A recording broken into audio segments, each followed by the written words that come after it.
Hi friends, ನಮಸ್ತೆ ಎಲ್ರಿಗೂ. Beetroot ಪಲ್ಯನ ಹೇಗೆ ಮಾಡೋದು ಅಂತ ನೋಡ್ಕೊಳ್ಳೋಣ. ತುಂಬಾ ಸುಲಭವಾಗಿ ಚಪಾತಿ ಜೊತೆಗೆ ಅಥವಾ ದೋಸೆ ಜೊತೆಗೆ ತುಂಬಾ ಚೆನ್ನಾಗಿರುತ್ತೆ.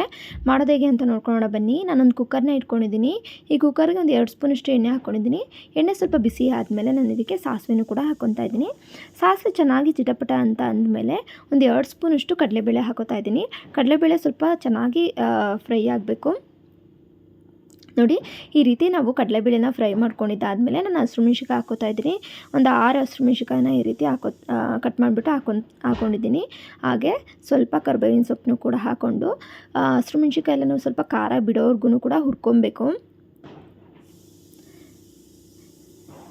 ನೋಡಿ, ಇಲ್ಲಿ ಮೆಣಸಿಕಾಯಿ ಎಲ್ಲನೂ ಕೂಡ ಖಾರ ಬಿಟ್ಟಿದೆ. ಇವಾಗ ನಾನು ಈರುಳ್ಳಿ ಹಾಕೋತಾ ಇದ್ದೀನಿ. ಒಂದು 3 ಈರುಳ್ಳಿನ ಈ ರೀತಿ ಸಣ್ಣದಾಗಿ ಹೆಚ್ಚಿಬಿಟ್ಟು ಹಾಕ್ಕೊಂಡಿದ್ದೀನಿ.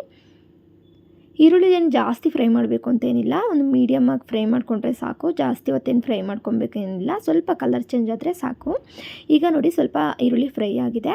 ಈಗ ಒಂದು ಮೀಡಿಯಮ್ ಸೈಜ್ ಟೊಮೊಟೊನ ಹಾಕ್ಕೊಂಡಿದ್ದೀನಿ ಅಷ್ಟೇ. ಜಾಸ್ತಿ ಟೊಮೊಟೊ ಹಾಕೋಕೆ ಹೋಗ್ಬಿಡಿ, ಸಾಕು. ಒಂದು ಟೊಮೊಟೊ ಹಾಕ್ಕೊಂಡ್ರೆ ಸಾಕು. ನಾನಿಲ್ಲಿ ಅರ್ಧ kg ಬೀಟ್ರೂಟ್ನ ತೊಗೊಂಡಿದ್ದೀನಿ, ಅದರಿಂದ ಪಲ್ಯ ಮಾಡ್ತಾ ಇರೋದು. ಸೊ ಅರ್ಧ kgಗೆ ಒಂದು ಮೀಡಿಯಮ್ ಸೈಜ್ದು ಟೊಮೊಟೊ ಸಾಕಾಗತ್ತೆ. ನೋಡಿ, ಟೊಮೊಟೊ ಸ್ವಲ್ಪ ಚೆನ್ನಾಗಿ ಫ್ರೈ ಮಾಡ್ಕೊಂಡಿದ್ದಾದಮೇಲೆ ನಾನು ಬೀಟ್ರೋಟ್ನ ತೊಗೊಂಡಿದ್ದೆ ಅಂತ ಅಂದಲ್ವ, ಅರ್ಧ kg ಬೀಟ್ರೋಟ್ನ ಮೇಲ್ಗಡೆ ಎಲ್ಲ ಸಿಪ್ಪೆ ಎಲ್ಲ ಎರೆದ್ಬಿಟ್ಟು ವಾಶ್ ಮಾಡಿ ಈ ರೀತಿ ಹೆಚ್ಚಿಟ್ಕೊಂಡಿದ್ದೀನಿ. ಬೀಟ್ರೋಟ್ನ ನೋಡಿ ಹೆಚ್ಚಿಬಿಟ್ಟು ಸಣ್ಣದಾಗಿ ಹೆಚ್ಚಿಬಿಟ್ಟು ತೊಗೊಂಡಿದ್ದೀನಿ. ಈ ರೀತಿ ಮಾಡೋದ್ರಿಂದ ಪಲ್ಯಕ್ಕೆ ದೋಸೆಗೆ ಚೆನ್ನಾಗಿರುತ್ತೆ. ಕೆಲವರು ತುರಿದು ಮಾಡ್ತಾರೆ, ಬಟ್ ಈ ರೀತಿ ಹೆಚ್ಚಿಬಿಟ್ಟು ಮಾಡಿ ನೋಡಿ, ತುಂಬಾ ರುಚಿಯಾಗಿರುತ್ತೆ ಪಲ್ಯ. ನಾನು ಈ ರೀತಿ ಸಣ್ಣದಾಗಿ ಬೀಟ್ರೋಟ್ ಎಲ್ಲನೂ ಕೂಡ ಹೆಚ್ಚಿಟ್ಕೊಂಡಿರೋಂಥದ್ದನ್ನ ಸೇರಿಸ್ಬಿಟ್ಟು ಚೆನ್ನಾಗಿ ಮಿಕ್ಸ್ ಮಾಡ್ಕೊತಾ ಇದ್ದೀನಿ. ಒಂದು 2 ನಿಮಿಷ ಎಣ್ಣೆಯಲ್ಲಿ ಫ್ರೈ ಮಾಡ್ಕೊತಾ ಇದ್ದೀನಿ.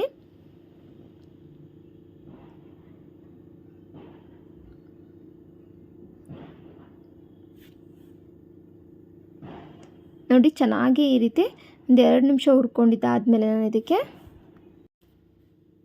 ಈಗ ರುಚಿಗೆ ತಕ್ಕಷ್ಟು ಉಪ್ಪನ್ನ ಸೇರಿಸ್ಕೊಳ್ತಾ ಇದ್ದೀನಿ. ಹಾಗೆ ತರಕಾರಿ ಸಾಂಬಾರು ಪೌಡ್ರು 1 ಸ್ಪೂನಷ್ಟು ಸೇರಿಸ್ಕೊಂಡಿದ್ದೀನಿ. ನೀವು ಯಾವುದು ಮನೇಲಿ ಇರುವಂತಹ ತರಕಾರಿ ಸಾಂಬಾರು ಪೌಡ್ರನ್ನಾದ್ರು ಹಾಕೋಬೋದು, ಅಥವಾ ಸ್ವಲ್ಪ ಗರಂ ಮಸಾಲನೂ ಕೂಡ ಹಾಕೋಬೋದು. ಹಾಗೆ ಹೆಚ್ಚಿಟ್ಟಿರುವಂತಹ ಕೊತ್ತಂಬರಿ ಸೊಪ್ಪು ಸ್ವಲ್ಪ ಹಾಕ್ಕೊಂಡಿದ್ದೀನಿ. ಹಾಗೆ ಹಸಿ ತೆಂಗಿನಕಾಯಿ ತುರಿ 1 ಕಪ್ಪಷ್ಟು ಹಾಕ್ಕೊಂಡು ಚೆನ್ನಾಗಿ ಮಿಕ್ಸ್ ಮಾಡ್ಕೊತಾ ಇದ್ದೀನಿ. ಚೆನ್ನಾಗಿ ಮಿಕ್ಸ್ ಮಾಡಿಕೊಂಡು ಇದಕ್ಕೆ ಜಾಸ್ತಿ ನೀರು ಹಾಕೋ ಅವಶ್ಯಕತೆ ಇಲ್ಲ, ಒಂದು ಅರ್ಧ ಲೋಟ ಹಾಕ್ಕೊಂಡ್ರೆ ಸಾಕು. ಏಕೆಂದರೆ ಪಲ್ಯ ಸ್ವಲ್ಪ ಡ್ರೈ ಆಗಿರಬೇಕು. ಈ ಪಲ್ಯ ಗ್ರೇವಿ ಥರ ಆಗಿಬಿಟ್ರೆ ಅಷ್ಟು ಚೆನ್ನಾಗಿರಲ್ಲ. ಅದಕ್ಕೆ ಒಂದು ಅರ್ಧ ಲೋಟ ಬೀಟ್ರೋಟ್ ಬೇಯೋದಕ್ಕೋಸ್ಕರ ಹಾಕ್ಕೊಂಡ್ರೆ ಸಾಕು. 1 ರಿಂದ 2 ವಿಷಲ್ ತೆಗ್ಸಿದ್ರೆ ಚೆನ್ನಾಗಿ ಬೆಂದಿರುತ್ತೆ. ನೋಡಿ, ಈಗ ನಾನು ಅರ್ಧ ಲೋಟ ನೀರನ್ನ ಹಾಕ್ಕೊಂಡು ಬೇಯಲಿಕ್ಕೆ ಇಟ್ಕೋತಾ ಇದ್ದೀನಿ. ಜಾಸ್ತಿ ನೀರು ಹಾಕೋಕೆ ಹೋಗ್ಬೇಡಿ, ಒಂದು ಅರ್ಧದಿಂದ ಮುಕ್ಕಾಲು ಲೋಟ ಹಾಕೊಂಡ್ರೆ ಸಾಕು. ನಾನಿಲ್ಲಿ ಕುಕ್ಕರ್ ಲಿಡ್ನ ಕ್ಲೋಸ್ ಮಾಡಿಬಿಟ್ಟು 2 ವಿಷಲ್ನ ತೆಗಿಸ್ತೀನಿ. ತುಂಬಾ ಚೆನ್ನಾಗಿರುತ್ತೆ, ಟೇಸ್ಟು ಕೂಡ ತುಂಬಾ ಚೆನ್ನಾಗಿರುತ್ತೆ. ನೋಡಿ, ಚೆನ್ನಾಗಿ ಬೆಂದಿದೆ. ಲಿಡ್ನ ಓಪನ್ ಮಾಡಿ ತೋರಿಸ್ತೀನಿ ನೋಡಿ ಎಷ್ಟು ಚೆನ್ನಾಗಾಗಿದೆ ಅಂತ. ಟೇಸ್ಟು ಕೂಡ ಅಷ್ಟೇ ಚೆನ್ನಾಗಿರುತ್ತೆ. ಚಪಾತಿ ಜೊತೆಗೂ ಕೂಡ ಚೆನ್ನಾಗಿರುತ್ತೆ. ಹಾಗೆ ದೋಸೆ ಜೊತೆಗೂ ಕೂಡ ತುಂಬಾ ಚೆನ್ನಾಗಿರುತ್ತೆ. ಒಂದು ಸಲ ಈ ವಿಧಾನದಲ್ಲೂ ಕೂಡ ಟ್ರೈ ಮಾಡಿ. ಹೇಗೆ ಬಂದಿತ್ತು ಅಂತೇಳಿ ಕಮೆಂಟ್ನ ಮಾಡಿ ಸ್ನೇಹಿತರೆ. ಈ ವಿಡಿಯೋ ಇಷ್ಟ ಆದರೆ ಮರಿದೇನೆ ಒಂದು ಲೈಕ್ನ ಮಾಡಿ, ಹಾಗೆ ಶೇರ್ನ ಮಾಡಿ ತುಂಬ ಜನಕ್ಕೆ. ಇನ್ನೂ ನನ್ನ ಚಾನಲ್ಗೆ ಯಾರೆಲ್ಲ ಸಬ್ಸ್ಕ್ರೈಬ್ ಮಾಡ್ಕೊಂಡೇನೋ ನೋಡ್ತಾ ಇದ್ದೀರಾ, ಪ್ಲೀಸ್ ಸಬ್ಸ್ಕ್ರೈಬ್ ಮಾಡಿಕೊಂಡು ಪಕ್ಕದಲ್ಲಿರುವಂತಹ ಬೆಲ್ಲೈಕನ್ ಕೂಡ ಪ್ರೆಸ್ ಮಾಡಿ. ನೋಡಿ, ಚಪಾತಿ ಜೊತೆಗೆ ನಾನು ಬೀಟ್ರೋಟ್ ಪಲ್ಯನ ಸರ್ವ್ ಮಾಡಿ ತೋರಿಸ್ತಾ ಇದ್ದೀನಿ. ತುಂಬಾ ರುಚಿಯಾಗಿತ್ತು. ನೀವು ಕೂಡ ಒಂದು ಸಲ ಟ್ರೈ ಮಾಡಿ. Thank you for watching. Bye ಸ್ನೇಹಿತರೆ.